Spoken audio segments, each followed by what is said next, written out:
Hi, I'm Rocco Stano, and welcome to StoryMakers. Today we have our good friend John Masiulionis, who is the author of Walking Each Other Home, Zachary's Mission, a Hospice for Children.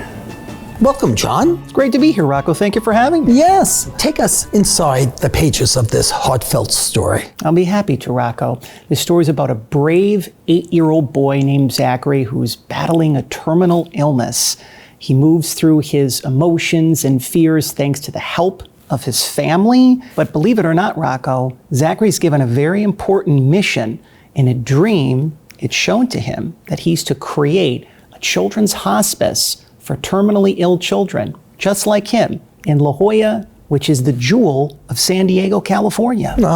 What will viewers learn when they read about Zachary's journey? Readers will be able to not only learn, but better understand the ideas of empathy, illness, and mortality, while also being able to connect with Zachary's own emotions and feelings when it comes to fear and love.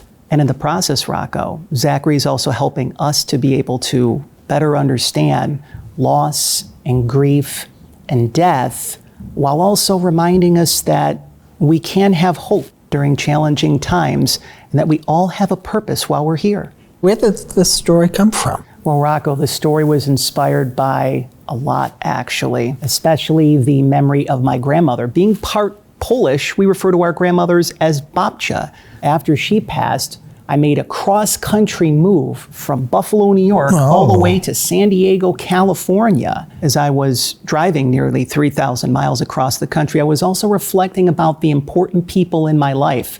I refer to them as earth angels, and it was really important for me to be able to honor those great people that helped me along the way. What exactly is an earth angel? Rocco, I get really excited talking about this because we all have earth angels in our lives. They help us to remember to love ourselves unconditionally, and at the same point in time, they make indelible imprints on our hearts. Now in the story, Zachary is introduced to 4 earth angels that will help him to create the children's hospice in La Jolla, California. And all of these earth angels are actually inspired by real life people in my life. So there is Jane, the loving grandmother. There is Dennis, the beloved Italian restaurateur. There is Georgianne, the animal loving storyteller, and Patrick, the Reiki master. And thanks to the help and the assistance of the earth angels and Zachary's family, he has more hope and he knows that he can fulfill his mission and his purpose. It could be people that are special to you, right? That's right, Rocco. And you know what the super cool thing is that everyone has an earth angel. If you're young, if you're old, we all have those beautiful people in our lives that really help us to remember who we are and to become better versions of ourselves. One of the words you use in the book is hospice. What is hospice? A hospice is a place where someone who is very sick can pass away, can die surrounded by their family, their friends, and their loved ones. And even though they've reached the end of the life, that they can actually have a positive experience, that everything will be okay, and that our family, our friends, and our loved ones will remember us even after we're gone. And Rocco, that helps them to heal their hearts.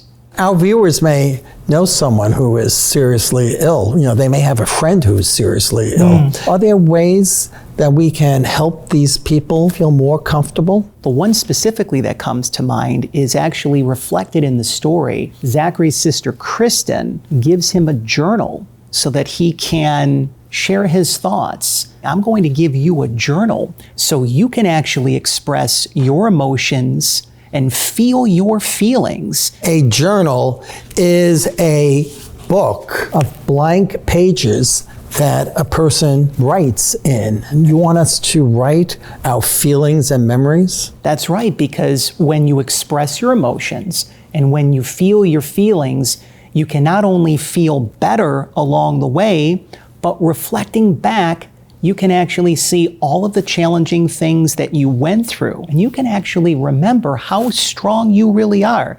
So what does walking each other home mean? Rocco, have you ever felt afraid walking home at night? Many times, yes. When we feel lost, scared, or alone, it's such a good feeling to have someone walk right beside us, because then we can feel stronger and confident, and then we can truly handle anything that comes our way. Isn't that such a good feeling? It is. It's good to have a buddy or a friend. You can feel more secure, too. Yes. Are there other ways to remember people? Yes, Rocco. In fact, there's one that specifically comes to mind: creating a memory jar. That's a great idea. How do we make one? We can take a mason jar or any kind of container. We can decorate it with glitter glue and any kind of stickers. Once it's fully decorated, you can take a Post-it note or many Post-it notes and begin to write heartfelt, handwritten memories